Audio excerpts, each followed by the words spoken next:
오늘 말씀의 제목은 그들이 모였을 때라는 제목입니다. 자, 우리 지난주에 이 베드로의 설교가 끝났죠. 그러한 장면을 우리가 보았습니다.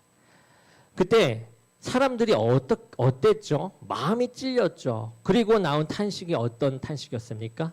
어찌할꼬 라는 탄식이었어요. 그리고 그날 3,000명이 회개하고 세례를 받습니다. 어제까지만 해도 평범한 사람들이었던 그들이 오늘 이제 그리스도인이 되는 그러한 역사를 경험했죠. 오늘 우리는 그 다음 장면으로 들어가게 됩니다. 그런데 그 다음 장면이 정말 흥미로운 것이 있어요. 우리가 생각해 보면요. 갑자기 지금 3,000명이 더해진 교회입니다. 지금 교회가 3,000명이나 이제 모여 있는 상태예요. 그 교회를 이제 누가 어떻게 운영해야 합니까? 사도들에게는 이 교회 운영 매뉴얼 같은 것이 없어요. 누구도 이런 일을 해본 적이 없습니다. 미리 짜놓은 프로그램도 없었고요.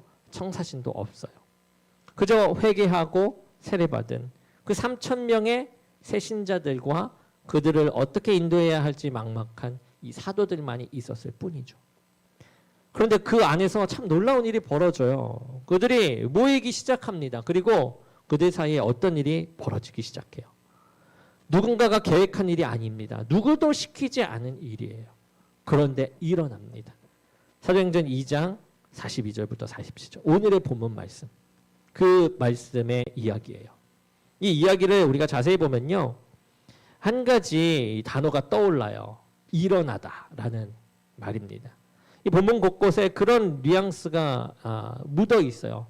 누군가 만든 것이 아니라 그저 이렇게 행하게 되는, 일어나게 되는 그런 뉘앙스, 그냥 발생하게 되는 그러한 뉘앙스가 묻어납니다. 이것이 이 이야기의 핵심을 보여주는 또 하나의 단어입니다. 이 공동체의 삶은 누군가 기획한 것이 아니었죠. 성령이 임하신 사람들 사이에서 자연스럽게 흘러넘친 그 일입니다. 오늘 우리는 그 흘러넘침의 풍경을 함께 들여다보려고 합니다. 자, 우리 먼저 다시 이 본문의 배경으로 들어가고자 합니다. 오순절, 이 다음 날 아침 한번 그려보죠. 이 오순절, 그날 어제죠. 어제까지만 해도 각자의 삶을 살았던 사람들이고 어떤 사람은 갈릴리에서 올라온 어부였고 어떤 사람은 로마 제국 변방에서 순례로 온 디아스포라 유대인이었습니다. 또 어떤 사람은 예루살렘에 사는 이 성전 출입자이기도 했죠. 배경도 직업도 지위도 모두 달랐습니다. 그런데 그들이 그 어제 같은 설교를 들어요. 같은 말씀에 또 마음이 찔립니다. 그리고 탄식하고 회개로 돌이킵니다. 같은 세례를 받아요. 그리고 오늘 아침 그들은 더 이상 어제의 그들이 아니게 되죠. 그리스도 안에서 새로운 피조물이 된 것입니다. 그들의 삶을 어제와 같은 방식으로 사는 것, 그렇게 살 수가 없었다라는 거예요. 본능적으로 그것을 알아요. 어제와 같은 방법으로 살면 안 된다라는 걸 본능적으로 알고 그렇게 살기가 싫어집니다. 본능적으로. 그렇다면 이제 어떻게 살아야 합니까? 그들이? 그는요. 어떻게 살아야 될지를 가르침을 받지를 못했어요. 지금 상황이 어떤 상황이냐면은 완전 초신자와 마찬가지예요. 자, 그리스도인으로서 사는 매뉴얼을 가진 사람이 아무도 없다라는 거예요. 사도들도 마찬가지입니다. 사도들은 이 예수님과 3년을 함께 보냈지만 이 3,000명이 더해진 교회를 인도하는 일은 처음이었거든요. 다 처음입니다.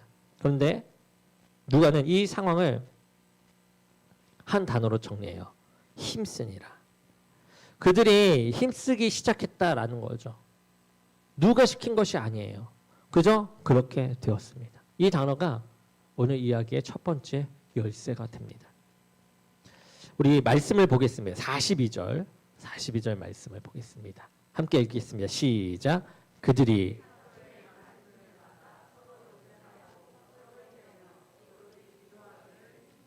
아멘. 참 짧은 문장이에요. 그렇지만 그 안에 어마어마한 정보가 들어가 있습니다. 자, 먼저 힘쓰다라는 단어예요. 이 단어는 원래 이제 열심히 한다라는 뜻이죠. 근데 그 열심이 어떤 열심이냐? 끈질기게 매달리고 계속해서 헌신하는 그런 의미의 열심이었어요. 힘씀이었어요. 이 한 번이 아니라 뭐냐? 계속해서 그것에 자신을 쏟아붓는다라는 뜻의 힘씀입니다. 이 헬라어 시제도요, 일회성 행동이 아니라 지속적이고 반복되는 행위를 가리키는 시제예요. 그러니까 누가가 말하는 것은 이것입니다. 그날 그런 성령의 감동으로 한 번 모여서 그렇게 기분 좋게 교제를 했다라는 게 아니라 그들이 계속해서 그러한 모임에, 그러한 성령의 역사심에, 그러한 말씀 들음에, 떡을 떼고 교제함에 힘썼다라는 거예요. 그날도, 그 다음 날도, 그 다음 날도, 그 다다다음 날도 계속해서요. 그렇게 놀라운 사실들이 있는데 이보다 더 놀라운 사실이 있습니다. 이것은 뭡니까? 누가 시켜서 그렇게 한 게 아닙니다. 사도들이 이 회중을 향해서 여러분 우리가 지금 이렇게 모였고 하나님의 말씀을 들었습니다. 이제 모입시다. 함께 가르치면서 교제하고 떡을 뗍시다. 우리 함께 기도합시다. 이렇게 이야기하지 않았어요. 뭔가 캠페인처럼 뭔가를 벌이지 않았다라는 거예요. 그들은 그저 그렇게 했어요. 자기 안에서 일어나는 어떤 갈망, 그 갈망을 따라 자연스럽게 서로와 얘기를 하면서 서로와 함께 보내면서 성령의 이끌림대로 교제를 나눴다라는 거예요. 그렇게 했어요. 이것이 성령이 그들 안에서 자연스럽게 흘러나오게 하신 그러한 일입니다. 그들이 무엇에 그렇게 힘썼는지 누가는 네 가지를 말해요. 그 힘씀이 어떻게 흘러나왔는지 네 가지를 말합니다. 사도의 가르침, 그리고 교제, 떡을 뗀 것과 기도입니다. 이 네 가지 이제 하나씩 따라가 보려고 합니다. 첫 번째 뭐였죠? 사도의 가르침이에요. 그 가르침에 힘썼습니다. 이 베드로의 설교는 한 번에 회심한 사람들에게 여러분 가장 필요한 게 뭐였을까요? 회심한 사람들 가장 필요한 것. 더 많은 말씀이겠죠. 무슨 말이냐? 그들은요. 왜 말씀이 더 필요하냐? 이제 그리스도 안에 있는 새로운 피조물이 됐어요. 여러분 새로운 피조물이라는 걸 우리는 많이 들었지만 그들은 지금 처음 듣는 거예요. 예수님의 부활하심을 겪고 여러분들은 새로운 피조물이 됐습니다. 부활을 통해 새로운 새 신분을 얻었습니다. 우리는 그 신분대로 살아야 합니다. 이 말을 들은 거예요. 그러면 그들에게 의문이 되고 궁금한 말씀이 뭡니까? 새로운 피조물이 됐는데 그러면 내가 그 새로운 피조물답게 어떻게 살아야 되지? 무엇을 믿어야 하지? 구체적으로 뭘 알아야 되지? 이런 거예요. 말씀을 통해서 그들은 너무 알고 싶은 거예요. 내가 새로운 피조물이 됐구나. 내가 달라짐을 너무 느꼈어. 그러면 이제 뭘 어떻게 가야 하는 거지? 이거예요. 사도들은 예수님과 3년을 함께 보냈습니다. 그런 사람들이죠. 그들의 입을 통해 이제 예수님이 말씀하신 그 가르침이 그분이 행하신 그 일들이 그분이 십자가와 부활을 통해 이루신 그 구원이 흘러 들어옵니다. 예수 그리스도를 닮아가는 그 삶. 그거를 지금 가르치고 있는 거예요. 그리고 새로 회심한 사람들이 그 가르침을 마치 갓난아이가 어머니의 젖을 갈망하듯이 받아 마시기 시작했다라는 겁니다. 여기서 우리가 주목해야 할 것은요. 뭐냐면요. 사도들이 가르치는 일에 힘썼잖아요. 근데 그것뿐만이 아니라는 거예요. 회중이 가르침을 받는 일에 힘썼다라는 점입니다. 여러분 이게 핵심이에요. 말씀에 굶주린 사람들이 있는 곳에는 가르침이 무조건적으로 흘러 들어갑니다. 그러나 받을 갈망이 없는 곳에서는요. 아무리 좋은 말씀, 하나님의 역사하심, 성령의 역사하심이 있어도요. 흘러가지 않아요. 헛되이 흘러가요. 흩어지고 맙니다. 성령은 사도들의 입에만 임하는 것이 아니었어요. 그 가르침을 받는 사람들의 마음에도 임하셔서 그들로 하여금 말씀을 사랑하게 하시고 자랑하게 하시며 그 말씀대로 살아가게 하셨다라는 거죠. 두 번째입니다. 두 번째 뭐죠? 그들은 서로 교제하는 일에 힘을 씁니다. 교제. 이 헬라어로 교제는 코이노니아이죠.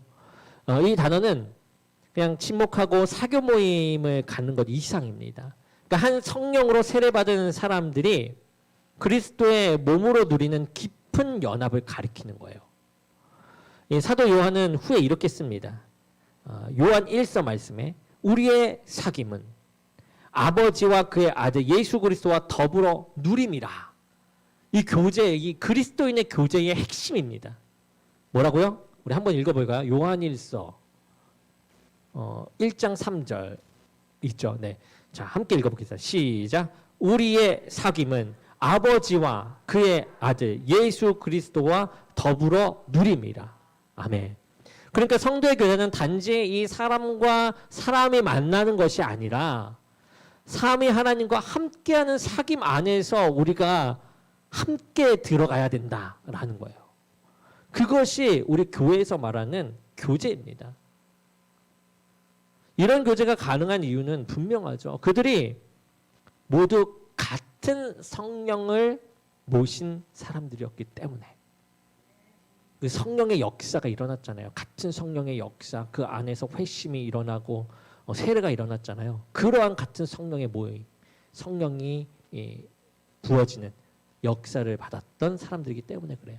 사회적 배경이 같아서가 아니고 취향이 비슷해서가 아니었습니다. 갈릴리 어부와 디아스포라 유대인은요, 자연적으로는 친구가 되기 참 어려운 사람들이었어요. 그러나 그들이 이 같은 성령을 이제 모시기 시작하는 그 순간, 그거 하나 가지고 이 모든 차이를 뛰어넘는 그런 교제를 만들어 버린 것이죠. 그러한 교제가 이 교제입니다. 세 번째, 자 무슨 일이 있습니까? 그들은 떡을 떼는 일에 힘을 씁니다. 떡을 떼는 일. 여러분, 떡을 뗀다라는 말은요, 함께 식사를 한다라는 유대식 표현이기도 하고요, 동시에 주님이 제정하신 성찬을 가리키는 말이기도 해요. 초대교회에서는 이 두 가지가요 분리되지 않아요. 같이 들어갑니다. 뭐냐? 그들은 모일 때마다 식탁에 둘러앉아 음식을 나누었고요, 그 식탁 안에서 주님의 죽으심과 다시 오심을 기념했다라는 거예요. 그 식탁 자체가 기념의 시간이기도 했다라는 겁니다. 떡을 뗄 때마다 그들의 마음에 무엇이 일어났겠습니까? 이 죄사함의 감격이 새롭게 살아난 거예요. 십자가 위에서 자신을 내어주신 주님의 사랑이 다시 그들의 마음을 적셨다라는 것입니다. 그리고 곧 다시 오시겠다라는 그분의 약속이 그들의 소망에 불을 붙였다라는 것이죠. 그래서 그들은 모일 때마다 이 식탁을 사랑했어요. 우리의 식탁도 이래야 되지 않을까 생각합니다. 우리가 그냥 먹고 마시고 가족끼리 또는 우리 교제하는 가운데 그냥 교제의 식탁, 우리 흔히 말하는 우리끼리의 교제의 식탁이 아닌 그 가운데서 예수 그리스도를 기릴 수 있는, 죽으심을 기념할 수 있는 식탁이 되기를 원합니다. 아멘. 네 번째, 그들은 무엇에 힘씁니까? 마지막으로 기도에 힘쓰는 일을 합니다. 기도는 자기 자신이 누구인지를 정확히 아는 사람만이 할 수 있는 일이에요.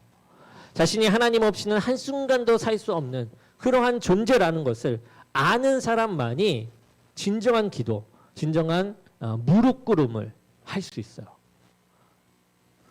자기가 괜찮다라고 생각하는 사람은 기도하지 않습니다. 무릎을 꿇지 않아요. 그날 회심한 이 3,000명은요, 자신의 가난함을 너무나도 알게 되었어요. 깊이.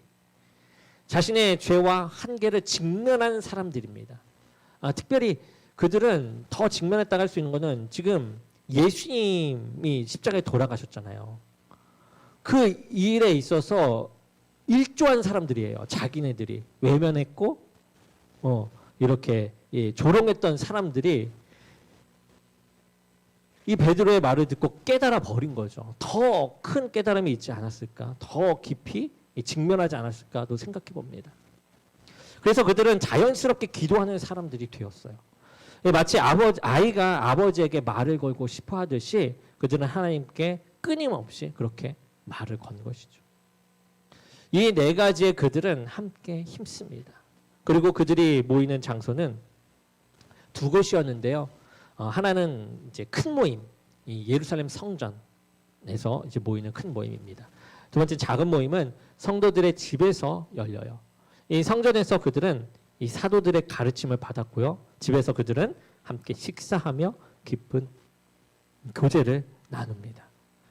공적 예배와 가정 식탁이 함께 어우러져 그들의 일상이 되었죠. 모든 삶이 예배가 되는 그러한 모습입니다. 그런데 더 놀라운 것은 이 모든 일이 일어나는 이 분위기예요. 분위기. 이 누가는 46절에서 이 분위기를 두 단어로 정리합니다. 뭐라고 정리하죠? 46절 한번 보여주시겠어요? 자, 두 단어입니다. 한번 찾아보시겠습니까? 46절. 한번 보면은 뭐와 뭐가 나오죠? 기쁨과 맞습니다. 순전한 마음이 나와요. 이 두 단어를 우리가 잠깐 마음에 담아 보시기 원합니다. 여러분, 기쁨 그리고 순전한 마음, 이것은 여러분 음으로 모인 사람들이 느낄 수 있는 그런 분위기입니까? 아니죠. 마지못해 자리를 채우는 사람들의 이 표정이라고 할 수 없는 단어들이죠. 표정일 수 없는. 거기에는 자랑이 없고요, 가식이 없어요. 가면이 없습니다. 다른 의도를 가지고 모인 사람이 없어요. 자신의 이익을 계산하면서 거래하는 사람들도 없습니다. 그저 뭐 했다고요? 기뻐했어요. 그 기쁨은 여러분 진짜였습니다. 거짓이 없는 한결같은 마음, 순전한 마음, 그 마음이 그 공동체에 가득했다라는 거예요. 기쁨과 순전한 마음, 이것은요 어떤 자연적 조직도 만들어낼 수 없는 그러한 분위기였습니다. 이 세상에 어떤 조직도 만들 수 없는. 이 세상에 어떤 모임이 이런 분위기를 가질 수 있을까요? 직장도, 동창회도, 가족 모임조차도 이런 분위기를 만들어내는 것은 어렵습니다. 사람이 모이는 곳에서는요 언제나 이해관계가 있어요. 이해관계. 그리고 자기 의도가 있고요. 숨겨진 계산들이 있단 말이죠. 그렇죠. 그런데 이 공동체에 그것이 없었다라는 거예요. 어떻게 이게 가능했을까? 그들이 모두 이 죄사함을 받은 사람이었기 때문에 그래요. 성령의 역사하심으로 자신이 죄인임을 깊이 느꼈고 자신이 어떤 위치인지 다 알아요. 이미 다 까발려진 상태라는 것을 알았기 때문에 그래요. 더 이상 자기를 증명할 필요가 없는 거예요. 다 아는 거예요. 이 사람도 죄인이고 이 사람도 다 너무 힘들고 연약한 가난한 자들인가 나랑 다를 바 없구나. 이걸 알아버린 거예요. 그렇기 때문에 내가 나를 증명할 필요가 없어요. 자신이 누구인지를 그리스도 안에서 분명히 알게 된 사람들이었기 때문에 그렇게 할 필요가 없다라는 거예요. 거짓을 계산을 할 필요가 없습니다. 그리고 이 기쁨과 순전한 마음은 그저 그냥 분위기로 그치지 않아요. 그것은 곧 행동으로 나옵니다. 행동. 44절과 45절입니다. 44절과 45절. 우리 함께 읽어볼까요? 44절과 45절 말씀. 자, 시작. 믿는 사람이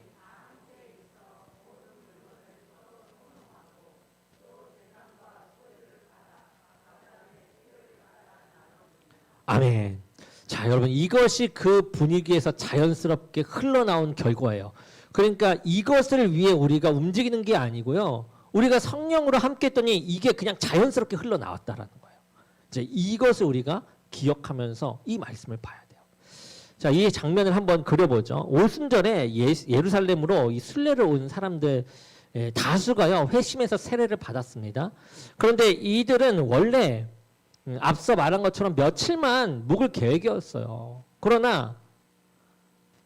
그러니 며칠만 묵을 계획이었으니 가져온 자금이 어떻겠습니까? 그 며칠만 묵을 것만 갖고 왔으니까 이제 계속 모임을 진행하면 자금이 바닥나겠죠. 점점 바닥이 나기 시작하는 거예요. 그렇다고 갑자기 떠날 수 있습니까? 떠나야겠다 이렇게 생각을 하면서 떠날까요? 그럴 수 없는 게요. 그들 마음이요 이랬어요. 사도의 가르침을 더 받고 싶어요. 새로 만난 형제 자매들과 너무 헤어지기 싫어요. 그 교제를 계속하면서 주의 사랑, 그 성령의 역사하심을 더 느끼고 싶거든요. 그러자 어떤 일이 일어납니까?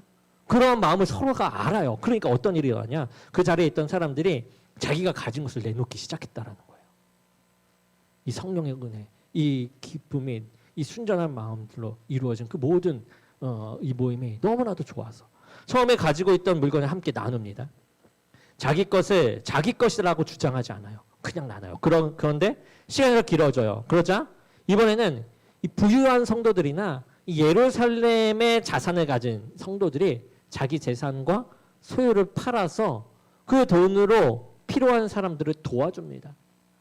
누가 시켜서 한 일이 아니에요. 강요당해서 한 일이 아닙니다. 그저 그렇게 일어나요. 자연스럽게 그렇게 흘러 넘쳤습니다. 여기서 한 가지 짚고 넘어갈 것이 있죠. 헬라어 본문에 보면 이 팔다, 나누어 주다라는 이 동사인데요. 이 동사는 앞서 말한 것처럼 이 미완료 시제로 되어 있어요. 시제가. 그러니까 이것은 한 번 한 행동이 아니라 미완료. 그러니까 계속해서 완료가 되지 않았다라는 거니까. 계속해서 일어난 행동임을 보여주는 거예요. 한두 번 감격에 차서 한 일이 아니라 지속적으로 그렇게 했다라는 것입니다. 그럼 이것이 가능했던 이유가 뭘까요? 이들이 영적으로 성숙한 사람이어서가 아니에요. 여러분, 이들은요, 회심한 지 며칠이 지나지 않은 진짜 초신자예요. 진짜 초신자. 영적 유아들이라는 거죠. 그런데도 이런 일이 가능했던 이유는 단 하나죠. 그들 안에 누가 임하셨기 때문에? 성령이에요. 성령이 그들의 마음을 바꾸셨고 그 바꾼 마음이 자연스럽게 자기 소유에 대한 태도를 바꾸어 놓았던 것입니다. 지금까지 우리가 따라온 이 사도행전의 흐름을 잠깐 정리해 보면, 우리 첫 번째 시간에 우리는 부활하신 주님이 사도행전의 진짜 주인공이고 우리가 그분의 증인으로 부름받았다라는 것을 보았죠. 여러분, 이게 너무 중요한 게요. 첫 번째, 이게 너무 중요한 게 우리가 자연스럽게 자기 소유에 대한 태도를 이 바꾸는 행동에까지 가게 하기 위해서 내가 이 행동을 해야지가 아니라요. 우리가 해야 될 것은 뭐냐? 예수를 아는 거예요. 그 증인, 이 사도행전의 진짜 주인공을 아는 길이에요. 그래서 2장에서는 성령이 탄생시킨 초자연적 공동체가 교회라는 것을 보았죠. 주님을 알려고 노력하고 알려고 하고 알게 되는 그런 역사가 성령을 통해 또 임하니까 교회라는 공동체가 나온 거예요. 세 번째는 그 교회가 새 시대가 왔음을 보여주는 표적이라고 했어요. 그리고 네 번째, 그 교회의 회원이 어떻게 탄생했는지 봅니다. 그리고 오늘 그렇게 탄생한 공동체가 모였을 때 어떤 일상이 흘러넘치는지를 보여주는 거예요. 어떤 일상이 흘러넘치는지. 성령이 역사하시니까 그 성령이 역사하시는 그 공동체가 나타내는, 흘려 보여주는 그런 일상이 뭔지를 보여주는 거예요. 오늘 이야기가 그렇게 한 줄기로 이어진다라는 것이죠. 여기서 한 가지 더 놀라운 장면은 이 작은 공동체의 일상에 결코 그들끼리만 일어나는 일이 아니었어요. 그들끼리만 내 일로 끝나지 않았다라는 거예요.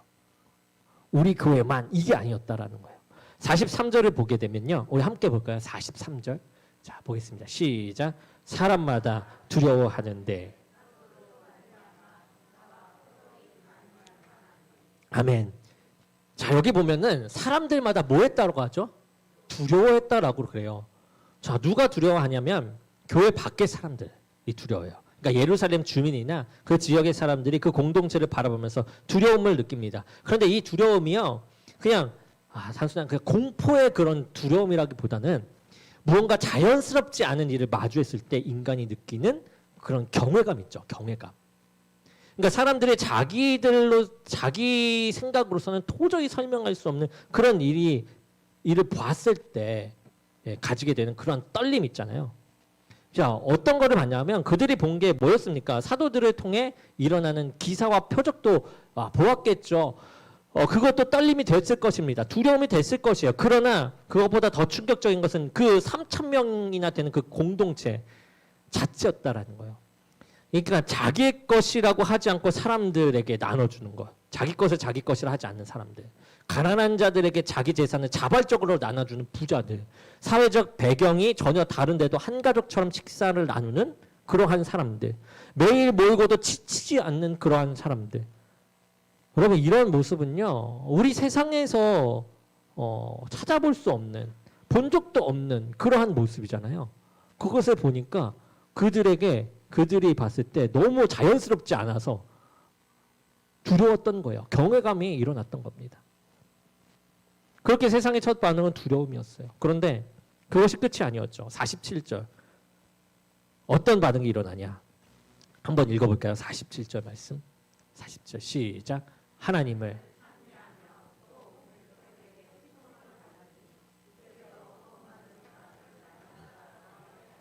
네, 이 47절의 말씀 이제 두 번째 반응의 말씀인데, 어떤 일이 일어나냐? 온 백성에게 칭송을 받는다. 그럼 두려움이 칭송으로 바뀌는 거예요. 처음에는 낯설고 무섭던 것이요. 자세히 들여다 볼수록 너무 아름다운 거예요. 그 모습이. 세상적으로 말도 안 돼. 그래서 뭔가 이상하다 그랬는데 들어가 보니까 너무 아름다운 결과들이 이러는 거예요. 처음에는 낯설었던 것들이요. 사람들의 마음에 그렇게 감동이 일어납니다. 도대체 저 사람들은 누구인가? 무엇이 저들을 저렇게 만들었는가 하는 그런 호기심과 동경의 마음이 함께 자라나기 시작한 거예요. 그리고 마지막의 결과로 무엇이 나왔냐? 47절 후반부에 주께서 구원받은 사람들을 날마다 더하게 하시느니라. 이 날마다 라는 단어가 빛이 납니다. 그들이 날마다 모이기를 힘쓰는 가운데 주께서 날마다 구원받은 사람들을 더하셔요. 그들이 모이는 그 자리에 이 사람들이 합류에 들어오기 시작했고 그 합류는 멈추지 않았다라는 거예요. 여기서 정말 중요한 것을 우리가 보아야 돼요. 이 매일의 부흥은요, 사도들의 전도 캠페인의 결과가 아니었죠. 사도들은 교회의 성장 전략을 뭔가 세우거나 그러지 않았어요. 부흥회를 기획한 것도 아니고 뭐 전도 프로그램을 만들지도 않았습니다. 그들이 한 일은 단지 가르침에 전념하고 함께 모이고 떡을 떼고 기도한 것뿐입니다. 그렇다고 해서 뭐 프로그램이 아예 없어도 된다 이런 것은 아니고요. 우리도 계획하고 해야 합니다. 그러나 정말 중요한 것이 뭔지를 말하는 거예요. 그런 것이 없어도 성령의 역사가 있어야 된다. 그런 것이 있어도 성령의 역사가 없으면 안 된다. 이거를 얘기하는 겁니다. 그 자리에 이렇게 아무 프로그램도 없어도 그 가르침과 함께 모임과 떡대고 기도하는 것뿐인데도 그 사람들이 그 자리에 더해져요. 누가 그렇게 하신 것입니까? 본문은 분명하게 말하죠. 누가 한 거라고요? 주께서. 누가 한 거라고요? 주께서 그렇게 하셨다라고 얘기해요. 이것은 전적으로 주님의 초자연적인 역사입니다. 교회는 그저 존재하는 것만으로 세상에 이 폭탄처럼 던져진 그런 이 메시지가 돼요. 그러니까 우리 자체가 세상에 던져지는 메시지가 되는 거예요. 각 사람들이. 성령이 임하시는 사람들이 이렇게 함께 모여 살아가는 그 모습. 여러분 그것 자체가 이미 이 세상을 향한 가장 강력한 복음의 설교라는 거예요. 폭탄의 설교. 굳이 입을 열어 무언가를 외치지 않아도 그들의 삶 자체가 복음이 된다는 거죠. 자연세계가 도저히 설명할 수 없는 모습으로 존재하는 그러한 공동체. 그 존재만으로 사람들에게 질문을 던집니다. 도대체 무엇이 저들을 저렇게 만들었는가? 그 질문에 대한 답이 바로 이 복음이라는 거예요. 복음. 그 복음이 사람들을 회심으로 인도했다. 이것이 교회로 돌아가자는 구호의 진짜 의미여야 한다라는 거죠. 흔히 사람들은 이 초대교회로 돌아가자라고 외쳐요. 그들이 한 일을 우리도 똑같이 따라하자는 겁니다. 떡을 떼는 것, 모이는 것 이걸 따라하자는 거예요. 그러나 그것은 본질을 놓치는 거죠. 그들이 한 행위는요. 모방한다고 해서 그들의 삶이 회복되는 것은 아닙니다. 그들 안에 일어났던 어떤 역사가 일어나야 하는 거죠? 성령의 역사요. 어떤 역사요? 성령의 역사가 일어나야 한다라는 거예요. 우리 안에서 일어나야 그 결과로 그런 삶이 흘러 넘치게 되는 것입니다. 우리에게 필요한 것은 더 잘 짜여진 프로그램이 아니에요. 우리에게 필요한 건 무슨 역사? 성령의 역사. 그렇다면 성령의 역사를 받기 위해서 우리가 해야 될 건 뭡니까? 그냥 가만히 있으면 성령의 역사를 받나요? 아니죠. 우리가 앞서 본 것처럼 1강에서 본 것처럼 누구를 알아야 되는 거예요? 주님을 아는 데 힘쓰는 거예요. 그래서 우리가 성경을 보고 상고하고 깨달은 거에 내가 알기 원해서 그곳에서 머물렀잖아요. 그 일들을 하는 겁니다. 우리가 할 일은 그런 것이지 성령으로 나온 결과로 나온 뭐 떡을 떼고 기도하게 되고 이것에 우리가 움직이는 거 아니에요. 이거는 자연스럽게 흘러나오는 겁니다. 성령을 받아들이게 하는 그 길을 우리가 찾아야 돼요. 성령을 받게 되는 길을. 오늘 우리는 이 사도행전 2장의 마지막 부분을 함께 봤어요. 그것은 갓 태어난 신생교회가 살아간 일상의 풍경이었습니다. 이 매뉴얼도 프로그램도 전략도 없이 그들은 서로에게 힘썼어요. 서로에게. 사도의 가르침을 받았고요. 깊은 교제도 했고 떡을 떼며 주님을 기념했고 함께 무릎을 꿇어 기도했습니다. 그 분위기는 기쁨과 순전한 마음으로 가득했어요. 그 마음은 자기 소유까지도 함께 나누는 대로 흘러 넘칩니다. 그리고 그 공동체의 존재는 세상에 충격을 던져주고요. 주께서는 날마다 구원받은 사람들을 더해 주십니다. 이 모든 일이 누군가의 노력으로 만들어진 것이 아니에요. 성령이 임하신 사람들 사이에서 그저 자연스럽게 흘러간 것입니다. 그것이 사도행전이 우리에게 보여주는 첫 교회의 풍경입니다. 이 풍경을 보면서 우리가 마음에 새겨야 할 것이 있죠. 교회는 우리가 만드는 곳이 아니다.